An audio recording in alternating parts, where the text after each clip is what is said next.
Vou contar mais uma linda história a partir de agora. Só que eu quero fazer antes um pedido para você. Se inscreva no canal. É um gesto tão simples para você e tão significativo para o canal.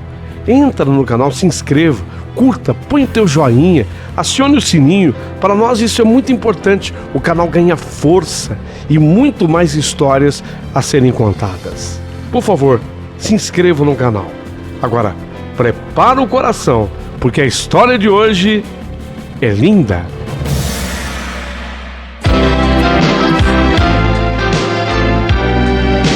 Rádio Emoção. Paulinho, boa pessoa.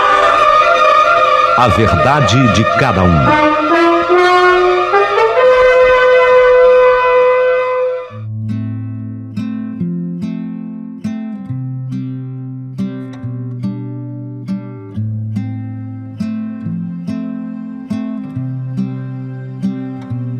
Amigo Paulinho, boa pessoa, meu nome é Alice e eu quero contar hoje, aqui no seu canal, um pouco dessa história da minha vida. É um pouco, viu, Paulinho? Embora eu tenha escrito bastante, creia, é um pouco da minha vida. E também aproveitar para que essa história possa servir de exemplo e alertar, especialmente as mães, para que elas não passem pelo que eu passei e pelo que, na verdade, eu ainda estou passando, porque nunca eu vou esquecer. Nunca eu vou esquecer tudo o que aconteceu. Eu e o meu marido Vicente viemos do Paraná para São Paulo no finzinho daquele ano, porque a nossa situação lá no Paraná não estava nada boa. Trabalhávamos na roça, porém o que ganhávamos mal dava para a gente se sustentar. A nossa casa já não era só eu e ele, não era apenas eu e o Vicente, não.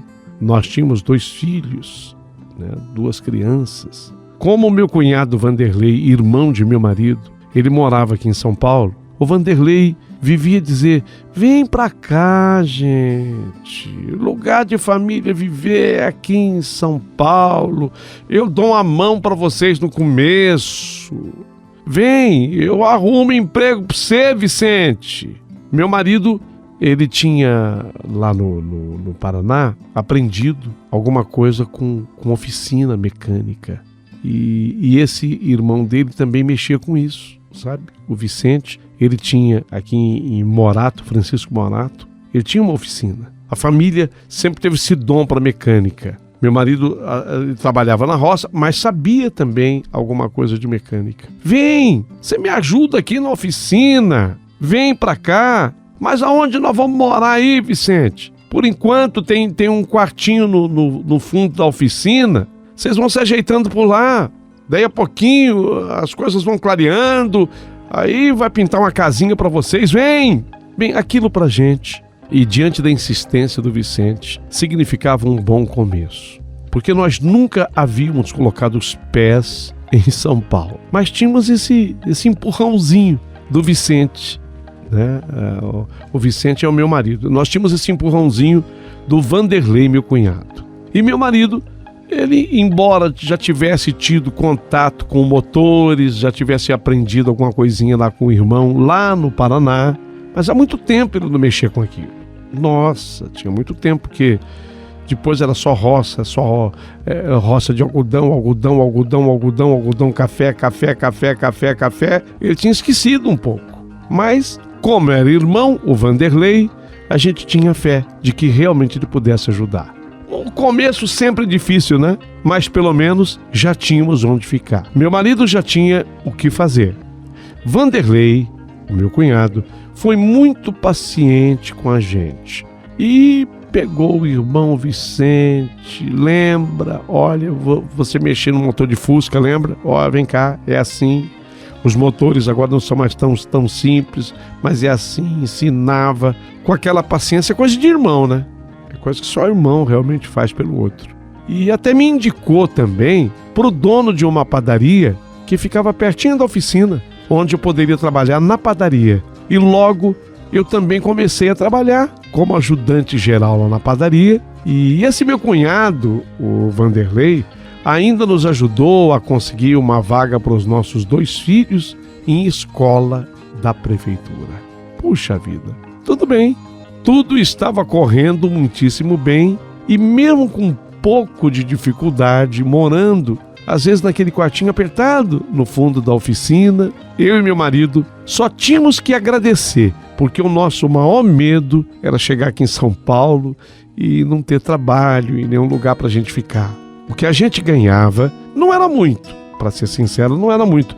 Mas, era muito melhor do que lá no Paraná, você acredita? E além do mais, a gente não precisava pagar o aluguel, isso é uma grande coisa. Não precisava pagar aluguel. Água não pagávamos também, porque era a água da oficina, meu cunhado pagava, e nem luz, era a própria luz da oficina que nós usávamos. Isso representa uma grande economia na vida de uma família. Meu marido sempre foi um homem muito trabalhador, isso sempre foi o Vicente que é meu marido, Vanderlei é meu cunhado. O Vicente sempre foi esforçado, por isso não demorou muito tempo para ele ir pegando o jeito com a mecânica de novo. Talento, né? Eu acho que um talento é familiar mesmo. O dom era da família, na lida de motores. E agora que ele já tinha uma boa noção, meu cunhado fez questão de matriculá-lo num curso para que ele pudesse se aperfeiçoar ainda mais enquanto mecânico que era. Eu, graças a Deus, me dei muito bem no emprego da padaria. E a cada dia que passava, víamos as coisas melhorando cada vez mais. E sabíamos que, em breve, poderíamos alugar a nossa casinha. Era o meu sonho, sabe? Ia ser custo. Lógico que ia, mas a gente quer aquele cantinho nosso, né? A gente sonha com isso. Meu cunhado, além da oficina, ele tinha um guincho. E esse guincho dava trabalho, assim, no bom sentido, não é que dava trabalho para ele, oferecia trabalho para ele realizar, entendeu? O guincho era uma fonte de renda muito boa. Então meu cunhado, além da oficina, tinha um guincho. E vez ou outra, aparecia esse serviço para o guincho dele. Ele, durante a noite ou de madrugada, ele não dispensava não. Meu cunhado era trabalhador também, viu? Então nesse horário, ele podia sempre cobrar um pouquinho mais pelo serviço. Era a bandeira 2 do guincho. Atendimento de noite e de madrugada. Ainda mais que nós morávamos ali em Morato e tem as rodovias ali perto, né? Tem a Anhanguera, a Bandeirantes, a Castelo. Então virava e mexia e ia socorrer algum carro. Essa noite especificamente da qual quero falar era uma noite de domingo. Chovia, mas chovia muito. As crianças já estavam quase dormindo. Eu e o meu marido estávamos assistindo televisão. Sabe aquele finzinho do Fantástico? Já estava para terminar o Fantástico na TV Globo. E foi aí que o Vanderlei apareceu. E ele disse que precisava ir buscar um carro que tinha ficado preso no alagamento, com aquela chuva que estava caindo. Falou, o carro, ele tá em Pirituba, tá no alagamento lá. Você vem comigo, Vanderlei? Ele pediu, na verdade foi o Vanderlei que pediu pro meu marido. Você vem comigo, o Vicente? Pediu o Vanderlei, meu cunhado. O carro tá em Pirituba, no alagamento. Água que Deus mandava, Paulinho, relâmpago, trovão. Você sabe como é que é chuva quando cai em São Paulo, né? Chuva pesada mesmo. Então eles, quando saíram de casa naquele domingo à noite, debaixo daquele temporal, e foram caminho Pirituba na busca do tal carro. Eu fiquei com as crianças e parece que a chuva apertou mais quando eles saíram. Nossa, a hora que eles saíram, que eu escutei o meu cunhado ligando lá o caminhãozinho do guincho, escutei aquele motor, mas quase que eu não ouvia mais o motor de tanto trovão, relâmpago, chuva pesada. Foram embora. Fiquei com as crianças e chuva, e raio e trovão. Pouco depois deles terem saído, a energia acabou. A luz pifou. Apagou-se a televisão, luzes todas se apagaram. Eu, na verdade, Paulinho, eu nunca tive medo de escuro, sabe? Eu sou do interior, eu fui criado igual vagalume, sabe? Luz da lua, assim, na cara. É assim que eu fui criada. Então eu não tinha medo de escuro, isso eu nunca tive, não. Mas os meus 2 filhos, como qualquer criança, eles não gostavam de escuridão. Então assim que acabou a luz, começaram a chorar. Ô mãe, tô com medo, mãe. Ô mãe, não tem vela, mãe. Acende vela, mãe. Ô mãe, eu tô com medo. Um chora daqui, outro chora de lá. Eu queria que eles dormissem. Eu não ia me preocupar com esse negócio de vela. Acabei falando para eles, não precisa de vela, nós já vamos dormir mesmo. Sempre que a mãe vai dormir, o pai vai dormir, a mãe apaga a luz, vocês sabem disso. Então, vamos dormir. Arrumei os dois na caminha para que eles dormissem. Eu me deitei no colchão que ficava no chão daquele quartinho. Com aquele barulho da chuva, e eu falando, né, vamos dormir, calma. A mamãe tá aqui, não tem perigo nenhum, fica tranquilo. Fui tranquilizando os dois. Não demorou muito e logo eu peguei no sono. Eu estava tão cansada, tão exausta, porque domingo, olha, por incrível que pareça, domingo era o dia que eu mais trabalhava na padaria, você acredita? Domingo, lá na padaria, para mim, era o dia de mais serviço.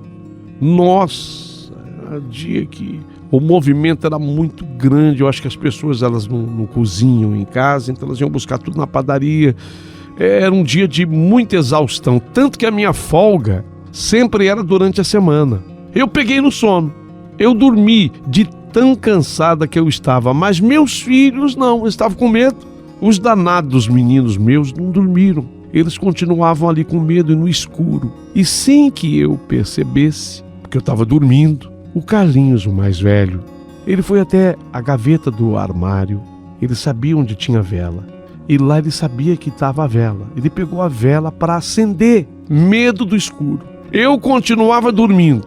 A vela foi colocada num pires, acesa, num pires. E então, graças a Deus, eles disseram, graças a Deus. E a vela foi colocada ali e agora com a claridão da vela, eles deitaram e também dormiram. Só que num determinado momento, a vela, que não estava muito presa ao pires, eles colocaram a parte quente da vela para que grudasse a vela em cima, mas o equilíbrio não era total não. O que aconteceu? Algum vento, alguma coisa, a vela não estava tão presa, a vela tombou, ela caiu do pires na toalha e essa toalha estava em cima da mesa onde a vela estava.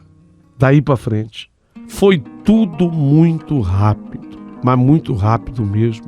Aquela toalha começou a queimar. Da toalha, o fogo já encostou num armário de madeira que tinha alguns produtos de limpeza. Entre esses produtos, álcool. Logo em seguida, eu comecei a tossir, meus filhos também. E quando nós acordamos, a metade daquele quarto onde vivíamos já estava inteirinho em chamas. Fogo, muito fogo. Estava tudo queimando naquele quarto. Não havia nem como chegar até a porta. E a nossa sorte era que existia uma outra porta que dava para uma pequena área de serviço, onde ficava o tanque. Porém, ali não tinha saída. Eu, desesperada, no meio daquele fogaréu, peguei os meninos e fomos para essa área. E lá eu comecei a gritar, a pedir por socorro. Socorro! Socorro! Socorro! Eu comecei a gritar. Socorro! Dali, dava para perceber que aquele incêndio estava se alastrando rapidamente. E depois disso, eu só me lembro de 2 vizinhos da oficina quebrando as telhas daquela área de serviço e colocando uma escada para a gente subir, que nós estávamos presos. Aquela tosse, a fumaça, havia um detalhe.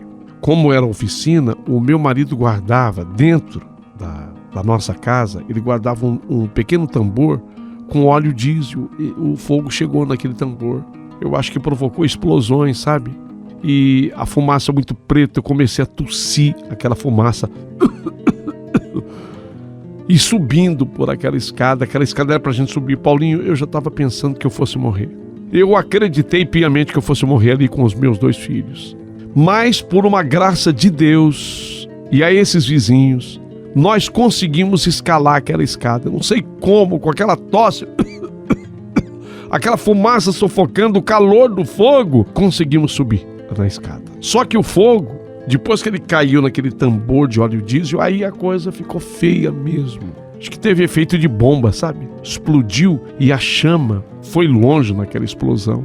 E a oficina inteira pegou fogo. A oficina inteirinha pegou fogo. O fogo invadindo a oficina. Os bombeiros que foram chamados. Mas como era uma oficina mecânica, você já viu, o fogo se propagou com uma velocidade incrível. Depois da explosão do diesel, chegou na graxa, chegou em mais óleo, muito material inflamável, a própria gasolina, além de alguns carros que estavam ali para serem consertados. Isso logo estava tudo sendo consumido pelas chamas, pelo fogo. Quando os bombeiros chegaram, já não tinha como salvar mais absolutamente nada. E a preocupação agora era não deixar o fogo se expandir ainda mais para as casas vizinhas. Os vizinhos todos apavorados. Olha, depois de mais de 2, 3 horas de trabalho do Corpo de Bombeiros, eles conseguiram, conter o incêndio. E eu e meus filhos estávamos desolados. Um pouco depois disso, o meu marido e o meu cunhado chegaram com um guincho. E quando viram aquele cenário de destruição, os dois entraram em pânico. Acreditavam que eu tivesse morta com as crianças. Entraram em pânico. A oficina estava perdida. Apesar de, na época, meu filho, o Carlinhos, ser apenas um menino de 6 aninhos, ele contou toda a verdade. Ele disse que ele tinha sido culpado porque ele me desobedeceu. Ele contou a história, que ele pegou a vela na gaveta, contou que ele tentou e conseguiu colocar a vela de pé no pires. Enfim, tudo ele descreveu tal qual eu descrevi aqui nessa carta. Para mim, se teve alguma pessoa culpada dessa tristeza toda, desse incêndio todo ter acontecido, a pessoa responsável fui eu. E agora tudo o que meu cunhado havia construído, inclusive para nós, aquela oficina, estava tudo perdido. Naquela noite, acabamos indo para a casa do meu cunhado. E assim que nós chegamos lá, ele chamou meu marido, deu um dinheiro para o meu marido e pediu que, assim que amanhecesse o dia, nós fôssemos embora dali, porque nós tínhamos conseguido destruir a vida dele. Meu cunhado, ele estava muito afetado do ponto de vista psicológico. Não quero mais vocês aqui. A imagem de vocês me traz a destruição da minha oficina. O que eu vou fazer sem a minha oficina agora? Eu não quero mais ver vocês aqui. Tá aqui o dinheiro, vocês vão embora, voltem pro Paraná.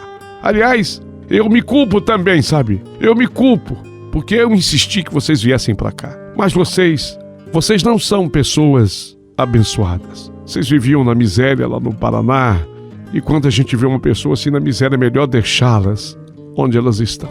Vocês não são pessoas abençoadas. Alguém já havia me dito isso. Eu não acreditei. Então, por favor, vocês vão embora. Vão embora e não apareçam mais. Puxa vida. As palavras do meu cunhado foram tão duras. As palavras ditas pelo Vanderlei foram tão duras. Porque eu até admito, eu sim havia sido a responsável. Mas apesar de eu assumir a minha parcela de culpa, tudo que havia acontecido ali foi um acidente, um terrível acidente. E ele, o meu cunhado, nos acusava e responsabilizava o nosso karma. Era como se eu, o meu marido Vicente e os meus 2 filhos estivéssemos condenados a viver na miséria. Nós não éramos pessoas abençoadas, segundo ele. Nós éramos pessoas desassistidas da graça, para não dizer outra coisa mais pesada. Desassistidas da graça. Foi uma reação pesada. De início, o meu marido, Vicente, ele procurava entender. Calma, ele está falando isso, ele falou isso, mas é porque ele perdeu tudo.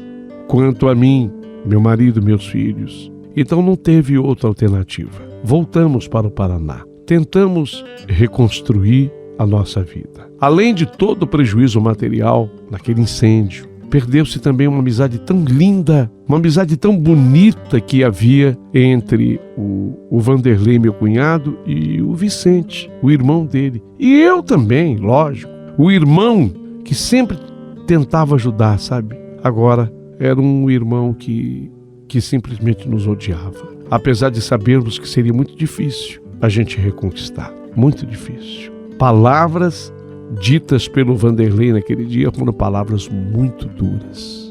Marcou, Doeu doeu no profundo do meu coração. O que ninguém poderia supor nem imaginar era o que ainda estava por vir e acontecer. Na nossa volta de São Paulo para cá, para o Paraná, passamos ainda uns 5 anos de muita dificuldade, de muita provação. Eu confesso a você que nesse período de 5 anos passamos necessidades.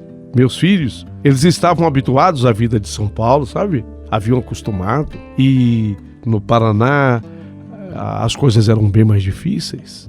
Foram 5 anos.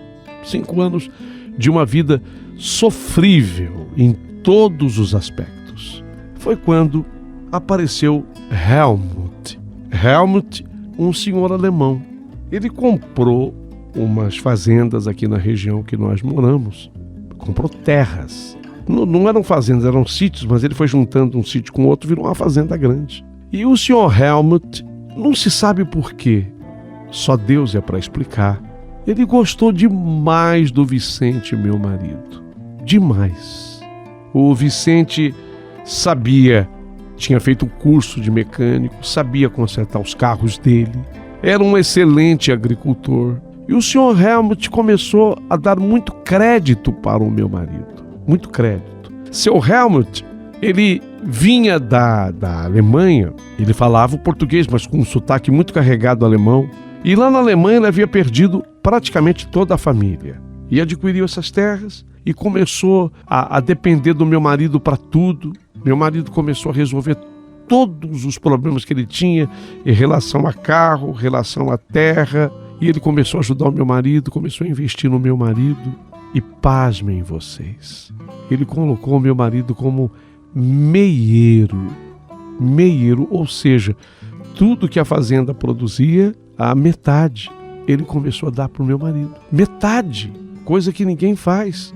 Não é que meu marido tinha que comprar o material para investir na plantação.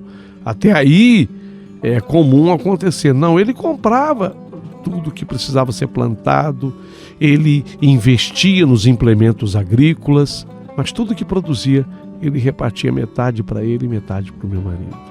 De forma que, não satisfeito com isso, sem até que soubéssemos, ele andou passando terras em nome do meu marido. E nós tivemos uma mudança substancial de status e de vida.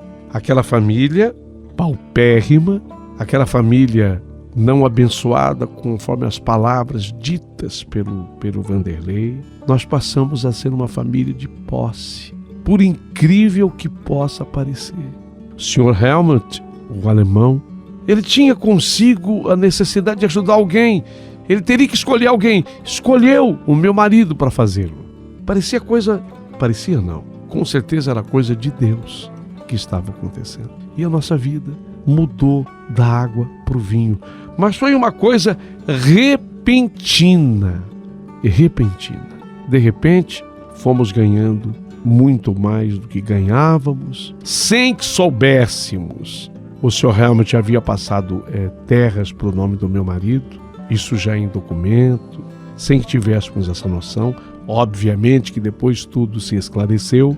E foi nesse ínterim. Então veja, a volta de Morato, 5 anos de dificuldade, mas num período de 10 anos pós, nós éramos outras pessoas. Nós estávamos num outro patamar. E foi aí que Deus deu a mim e Deus deu ao meu marido a oportunidade de retribuir ao Vanderlei. Meu cunhado Vanderlei, que jamais conseguiu se reerguer daquele incêndio depois de ter perdido o sítio, ele continuou apenas com o guincho, trabalhando com o guincho, mas era insuficiente. Nós sabíamos das dificuldades enfrentadas por ele. E foi a vez de fazermos o convite às avessas. Ao invés dele nos chamar para que viéssemos para São Paulo, nós o convidamos para que ele fosse para o Paraná. E quando ele foi, com a família dele, ele tinha uma casa pronta para morar. Lá mesmo, nesse município do Paraná, meu marido havia já preparado um prédio onde ele pôde montar uma oficina mecânica. E ali ele recomeçou, na verdade, a vida, mas ele partiu de um patamar muito mais alto do que ele podia imaginar. Ele partiu de um patamar muito mais alto do que ele podia imaginar. Emocionante. Foi um dia que ele chamou a mim e meu marido e ele disse: olha, eu preciso do perdão de vocês.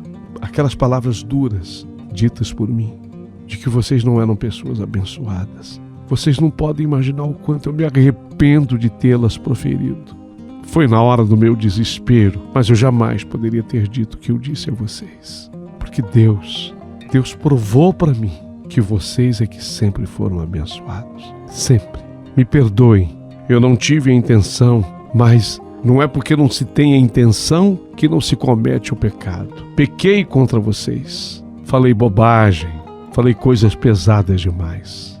Obrigado por tudo e me perdoem pelos erros cometidos. Tudo terminou num abraço fraternal envolvendo a esposa dele, filhos dele e até hoje é aqui que nós vivemos. O senhor Helmut, o alemão, vive até hoje aos 94 anos de idade. É uma pessoa que cuidamos com carinho, com amor e devemos tudo a ele e jamais escondemos isso.